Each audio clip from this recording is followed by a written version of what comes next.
and welcome back to Taking Care of Business, a new podcast that we have started to get information and resources to the community.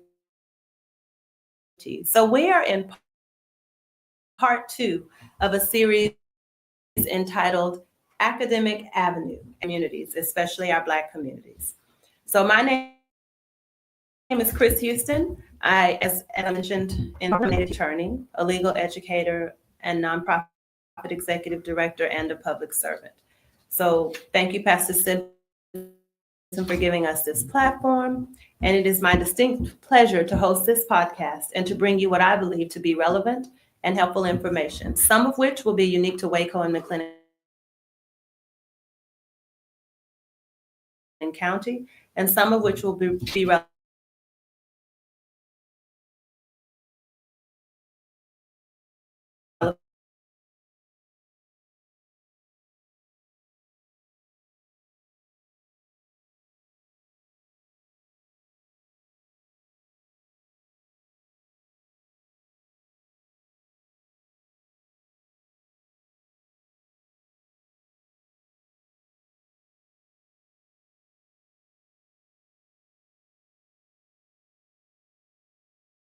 Can you please introduce yourself and tell us a little bit about your educational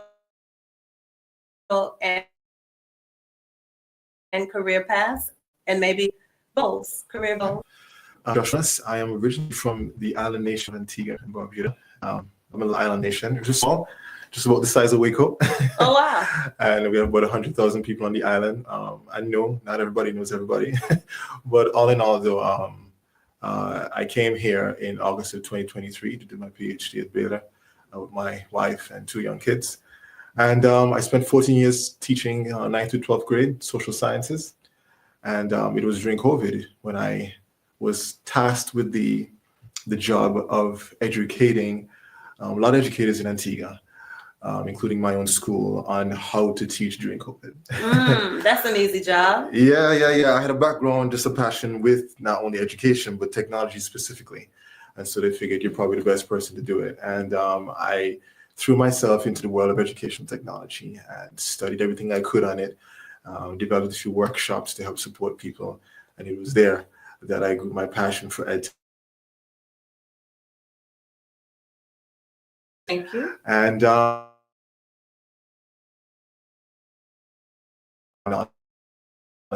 in that. And now my research is extended much further into digital equity and access, where now I'm trying my best to be with the use of technology, understanding technology, so that everyone can be helped and everyone can have what they need to learn, both from the teacher side and the student side. So I did a little bit of that in Antigua, and then I came to the United States to learn more. And then when I got here, I realized we have a lot of the same problems. So isn't that amazing? Well, yes. Part of it, is that with Baylor and M&Mars and other big institutions here, this is still rural America. And so when you think about that, and I remember the news reports about students having to be homeschooled because of the coronavirus pandemic and not having computers or internet connections. And so then the public libraries and some of the restaurants like McDonald's started strengthening their Wi-Fi signals so that people could literally park in the parking lots or and be secluded because of the virus, but also get access to the online education that had to take place when the schools were closed. And so the importance of your work looms large in my mind because we are, just getting through the coronavirus pandemic. I think now it's endemic and it's here to stay, like the flu and the common cold. But the part where things were shut down, we have gotten through that. And so I thank you for the work that you do.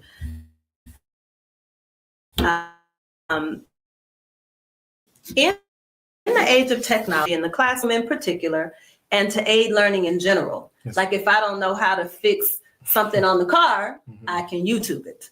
So learning is just so intertwined with technology right now. Can you please define any issues that exist for school children who are expected to use technology to learn, but may not have it at their disposal?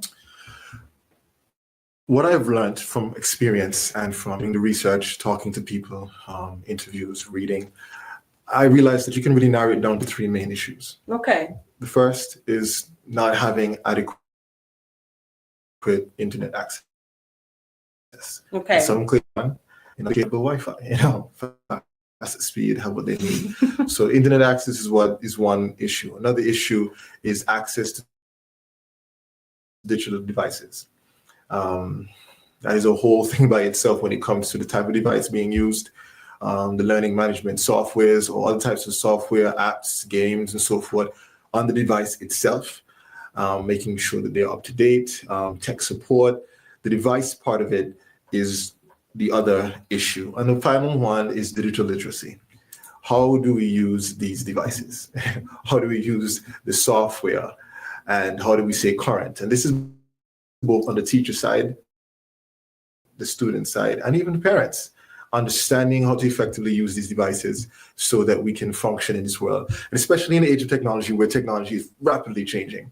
We have one particular piece of software or device will within 6 to 8 months, even a year, sometimes either update itself or change in some way. You have to stay current. What you use now probably won't be functional in a few months. And I'm just reminded of the days, when my dad had his 95 Mac.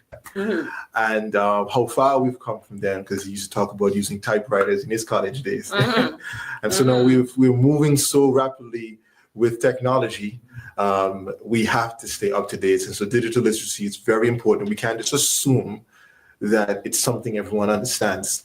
The details of how to use them effectively require much deeper professional development, learning, and training. So those are the three, I would say, major issues that are affecting all communities, but especially the Black community and those who are come from marginalized communities as a whole. Because marginalized equates to under-resourced, right? Very much so. If you don't have the proper funding, then you cannot get the adequate internet access that you need. And you're not in a position for people to be taught what they need to be taught so that they can use these things effectively. So that's part of the problem. Thank you. So as a lawyer and a legal educator, I want to do a few things for our listeners. And I know that even our tech savvy, our level of tech savvy or our understanding is going to be varied. So you spoke of one of the issues being device access. And what is a device? Which thing? It depends on the context and what you're trying to use. Let's say in the classroom. In the classroom, we were speaking about using laptops, tablets, and in some cases even phones, depending on what you're trying to do. This is what students and teachers are using. And the issue that we're facing oftentimes is that you would have a particular device, let's say a Chromebook, right? Which is a small little laptop device. It's affordable. It's affordable, it works. But then again, I've talked to some teachers up to last week that would talk about, oh, mine is so outdated, still use an old operating software. It hasn't been updated to the new one, or my student broke his and I won't be able to get a new one. I'm sorry. Sure, it's fine. Why is it a problem? Because it's a problem to me, but I have a tiny bit of background knowledge. Let's make it plain. Why is it a problem for a teacher to be teaching in a classroom where technology in the classroom is used, or technology is used in the classroom in an integral way? Why is it a problem that she's using a Chromebook with outdated software? Part of the problem is that a lot of these initiatives start off great with the intent of providing the up-to-date software, up-to-date hardware, and even a program to facilitate the learning of that particular device, but then they are not supported in the long term.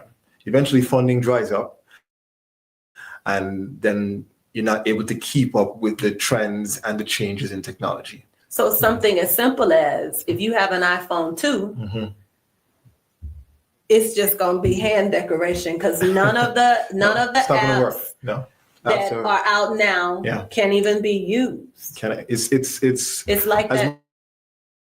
My father, who's also an educator, would say it's like a planned obsolescence. I was going to use that word in this plan. It is obsolescence. There have been lawsuits that she needs if she is expected to use technology in the classroom to even teach like she needs to because of outdated devices. And also the education that she or he needs to be able to adapt and stay current on how to use it. Because even if they're given the new device, they sometimes have a difficulty learning it in the time frame needed to execute it effectively in their lesson plan. Wow. And in other cases too, you have scenarios where they want to, they have a different software than the other, so they have to learn a new one, sometimes in the middle of a semester, sometimes in the middle of a school year at some point. And they're like, well, I just learned that last one. How can we stop using and move to a different one? And so these constant changes, oftentimes connected to funding, which you may hear me say a lot, this is why some teachers would feel aggrieved when they are trying their best to incorporate it into their lesson plan, and sometimes forced to do so because the district says to do it, when it really has no bearing on what they're doing in the classroom. So it's not a necessary change. It's just a mandated change. And that's sometimes built by came from on high, yeah, or them supporting a particular organization. And there's also that disconnect between those who are creating the software, creating the devices, creating what is needed, and the teachers who are actually using it. That divide is sometimes there. So sometimes they get things that are not as effective as some guy in a boardroom who thinks this will work, as pushing doesn't remember what it teacher teaching 6-year-olds. Yes. So you use the word divide, and that brings me to my next question, which is, can you please explain what is meant by the digital divide? And can you speak a little bit on the education gaps that we know in this country, and probably in yours, exist in line with socioeconomic status and even sometimes race, and whether those education gaps are affected by the digital divide? Your question, I didn't answer the question. Your question broke it down nicely for our listeners who may want a brief outline as to what that's about, because this socioeconomic factors do play a massive role when it comes to the funding that certain districts receive as opposed to other districts receive. You see it. As I read, you would see some districts who have like a one-to-one scenario when it comes to devices, where each student would have its device. And in others, you would see that they don't. You would have like only a certain number of devices. They're supposed to pass it around. And so with that comes a massive issue in that regard. And in other cases where you see certain communities, the ability to be able to pay for high-speed internet. And in a case like that, all they have is the service on their phone. And so with limited data. Very, very limited data. So even if you attempt to try and, hotspot is the term we would use to kind of send out the signal to your child's device. And this one has an unlimited one, but that probably is connected to my socioeconomic exactly. That's exactly what it is. And ability to afford that plan, right? So imagine I have an 8-year-old daughter, and imagine her trying to do a homework assignment. She has to do some research online, and then I run out of data because that's all I can send. Oops. Or even if I have a broadband service, it's not high-speed internet, and so it's buffering forever, and she has to go to bed at a certain time. She can't be up at 2 a.m. doing assignments. So this affects her ability to be able to do research, do it effectively, and just to learn in general. And I tell people all the time that the digital divide is an education divide, but it's also a future divide. Because say more. In essence, what you're doing is that you think you're affecting the present, but you're also affecting the future. It's both. Because then the students who did not have the access that they needed, the tools that they needed, now you see a difference down the road in terms of not only their digital literacy, but also their understanding of the socioeconomic factors that came into play in that regard. Why that I had this and you had that, and it's different as opposed to different, and really watch how it affects them all throughout their educational experience, right down into them in the job market itself. And some know and some don't know. The haves and the have-nots. You see a clear differentiation between the two. Wow. because I remember being a student and from elementary school in the US, having computers as part of our learning. And the assumption was that we also had them at home to continue to do homework, to do term papers, to do whatever. And so I'm thinking about the children and families who did not have those adequate resources at school or at home, and whether the education that they received when they integrated technology into the classroom was on par. And I think that begs the question, like it could not have been. Right? Yes, because I mean, when you look at it, COVID shined a very bright light on all of this for us. It let us realize that, one, on the good side, technology can really help change things for a lot of people. It's a powerful tool. In my own experience, my daughter was, I think, 2 or 3 at the time during COVID, and the activities and games that I was able to afford her during that time, she loved it. It was amazing for her. But it also shed the same light on the disparities with those who have and those who have not. Because then I was able to notice, and I've listened to so many testimonies of other individuals in the Black community who have said to me the same exact thing, that when I was in Antigua, my one government teacher told me, a public school teacher told me that in her opinion, at least over half of the persons in the public school system did not have devices during COVID. And so they were left without a proper education during that time period. And it was tough here, right here in the United States, in a lot of communities, they just didn't have anything to do in that regard, because they didn't have the devices on one end. And then those who had devices didn't have proper internet service. And so they were just left out to dry in that regard. And you have that lost when they became generation. Homeschooled, yes. The parents didn't have the digital literacy, tech savvy to operate within the Google Classroom or whatever learning management system, is that what it's called? Yes. That was used by the school. So that widened the gap. And then, and also, when you think about how much these phones, how much these computers, how much these laptops cost, one of the stopgap measures in the United States was the public library computer labs. Heart of Texas Goodwill has computer labs. Like agencies and nonprofits had computer labs that families could go to access internet and a sound device. But COVID shut that down. We call that adoption barriers. That's what we call that when we speak about digital access and digital equity. First order barriers and second order barriers. And amidst that is that it's not just about providing the device. It's not just about providing the internet access and the literacy part of it. Those are the main issues. But underneath that, we also have other issues at play, like maintenance costs. So my 3-year-old throws his tablet down the stairs because he's 3. Right. Who's going to pay to fix that? Right. And can they? Do I have the ability to be able to go and get that repaired? Right. Or when, again, planned obsolescence kicks in and then I have to then upgrade my device. Or buy a new one. You gave me it for free. Thank you. But then you left me now to deal with the fees, the monthly fees, the all of these things that come with the maintenance costs of keeping them affordable, keeping them in place. And that is so hard to do. And the federal grants that come into play and the funding that come into play have improved, all right, in many administrations in the past, which has been great. But again, as I mentioned before, is that they eventually end, and then now you're forced now to go and look for other ways to get funding in. And some people, they're just not aware of that. They're not aware of what they can apply for. They're not aware of the different subsidies in place that help them to get what they need.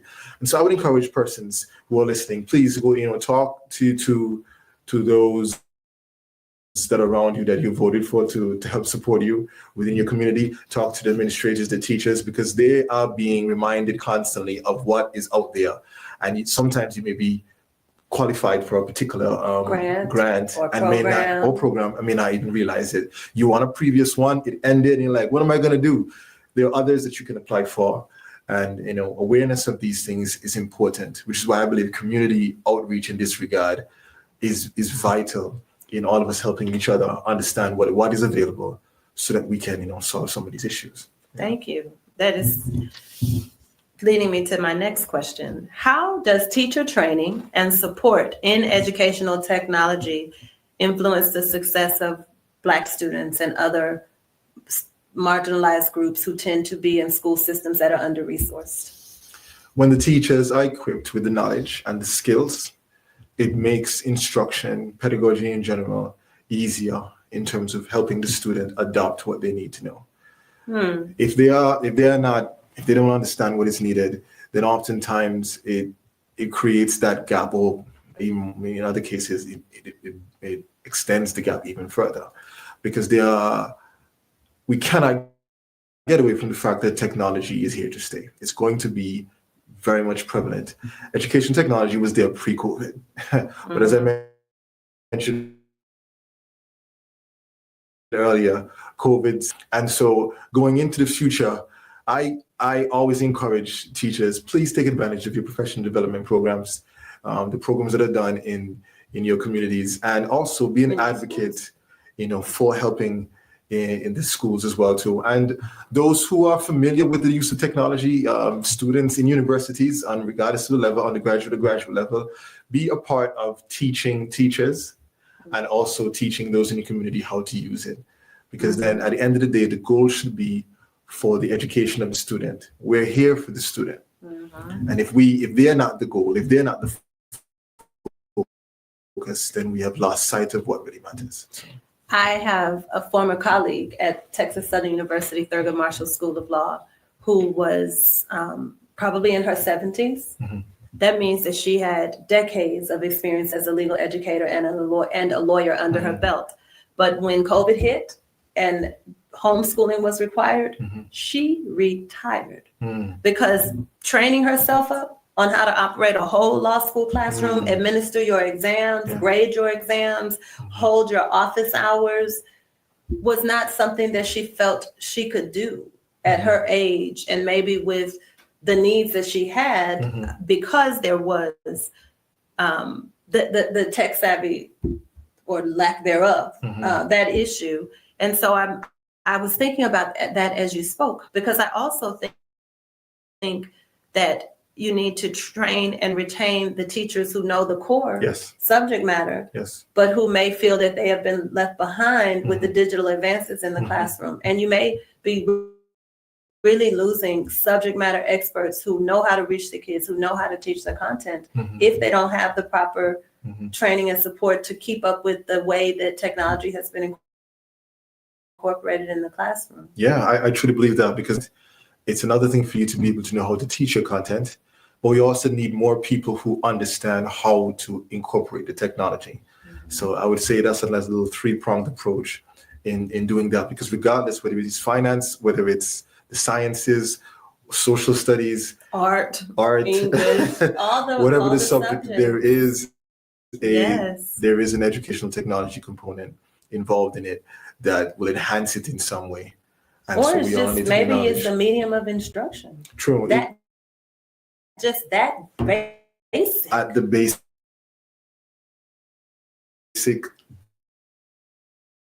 basic level, it's just that.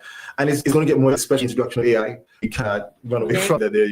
That some are utterly scared of it, and the other side are happy about it. So, and some of us treat it like some kind of three-headed unicorn. It's like whatever it is over there. The advancements are astounding as to what it can currently do and what it will do as it advances, especially in the area of personalized learning, in catering specific to the students' learning styles. Wow. That's going to be amazing in that regard.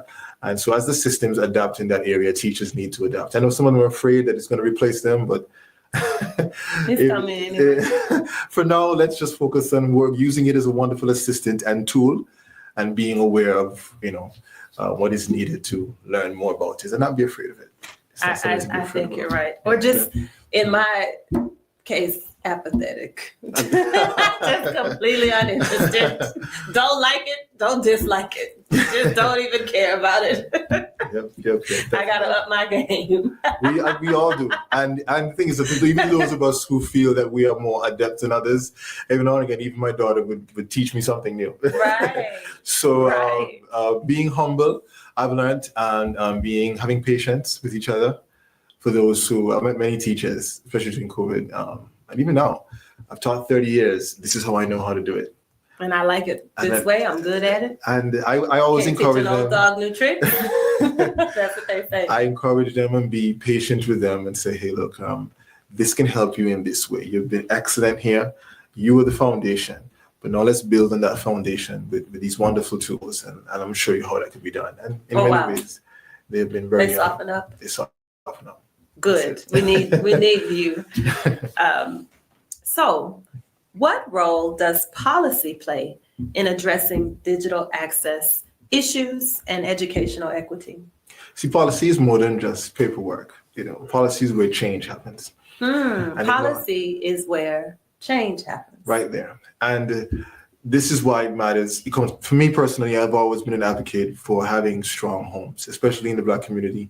We need to have homes, strong homes, where families come together and we be the change that our community needs. If we do that, then it will extend right up to the powers that be who are making the policies. It's our job to put pressure on them to say, hey, look, I need this. And I'm not just going to, be the one to just shout it from the rooftops, but I am actively engaging in it on my own. I'm not relying on government officials to do such. We are working within the community ourselves. And then when they see that change, then policies will then eventually start to change after that.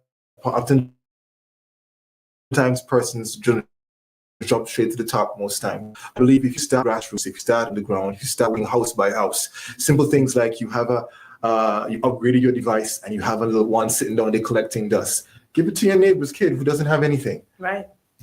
Support them in that regard. You know how to use the Google Classroom well. You had to use it during COVID. You help out your friend who has no idea with that. Mm-hmm. If we do that, and then when we build that community together, then we can then come as one together to go to the powers that be and say, hey, look, right, we need these changes. And then they will come. These resources, yes. And then they will come in that regard because it's an overwhelming, group of people that have a shared goal and shared initiatives. Right. So as you were speaking about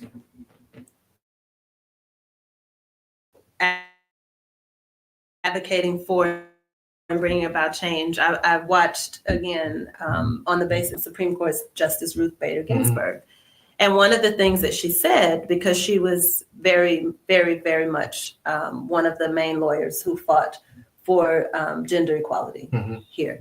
And she said, to change the laws, sometimes you have to change the hearts. Yes.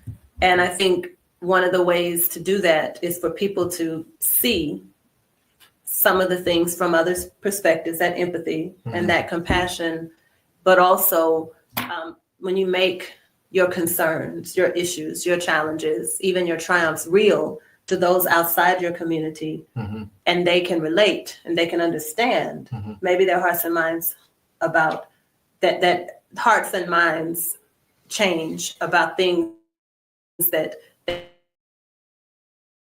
can help you to get. Yeah. Whether it's the school system or whether it's your yes. But I think laws change when you change hearts. And that's action, that's making it real, that's making the things that you need or the things that are important or the resources that are needed relatable and tangible. It's easy to see the broad view. Oh, I have a problem with devices and I have a problem with internet and I have a problem with literacy and these are the problems.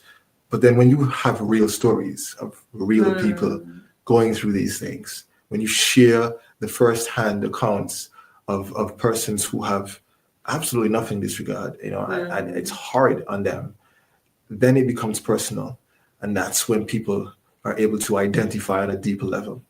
You can put all the quantitative data, which we need, and throw that out there on all the numbers, this and that, and the inequities here, the inequities there. That's true. But I've personally found that when I share the stories of what's happening, I share the success stories. Also, I share the difficult ones, the ones hard to hear. That's when I find that people are more open to real change and being a part of the change.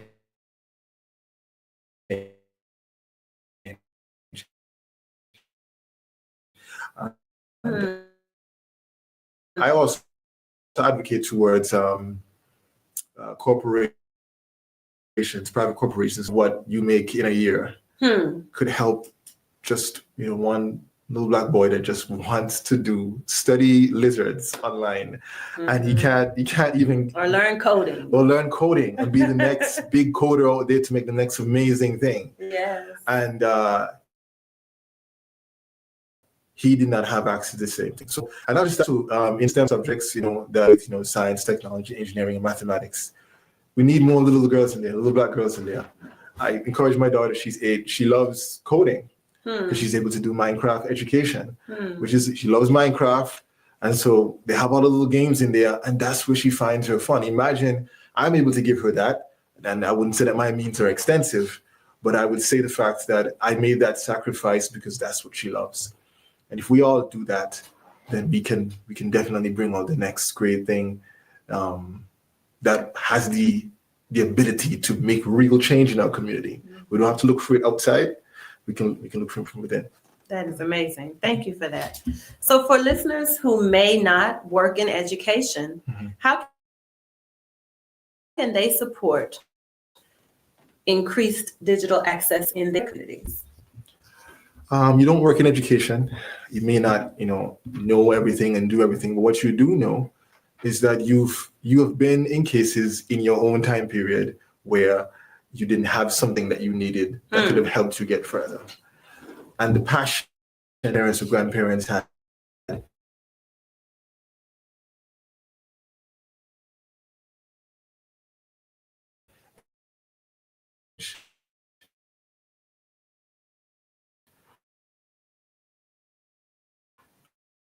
all I need you to be is it's okay.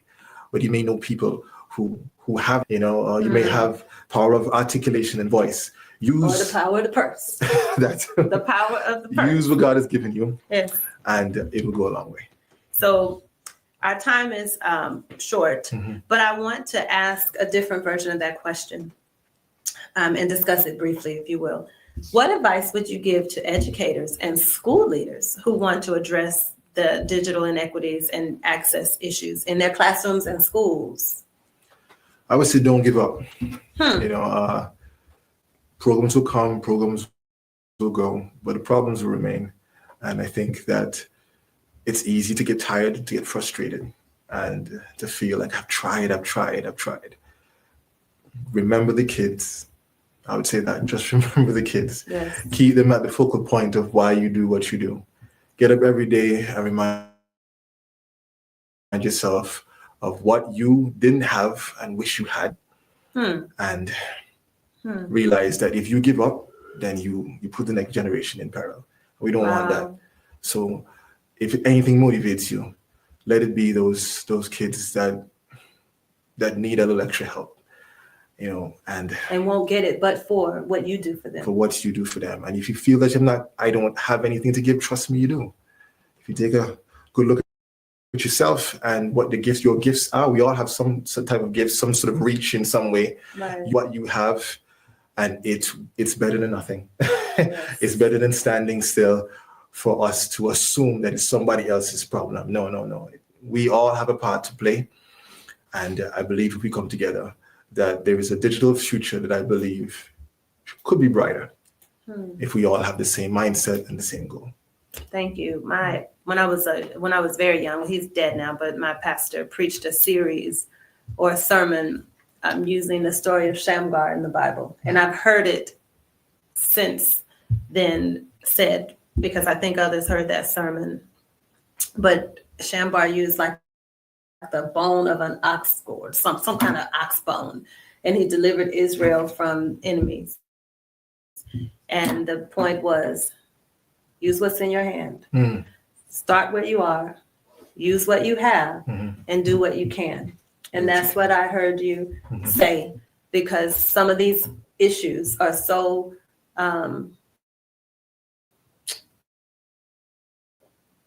impactful that they will affect the quality of education, and they will follow them into their adulthood. And yet some of the things that are needed to change, all of the things that create digital access issues are not simple problems, and they will not have simple solutions. So we start where we are, use what we have, and we do what we can. Do what we can. Yeah. Doing nothing is not an option. So let's all do something for the greater good of society and our community. I think we can drop the mic and end right there. You said it. Well, thank you so much for your time and your insights. Definitely. Thank you for having me. You are welcome. And that concludes our segment.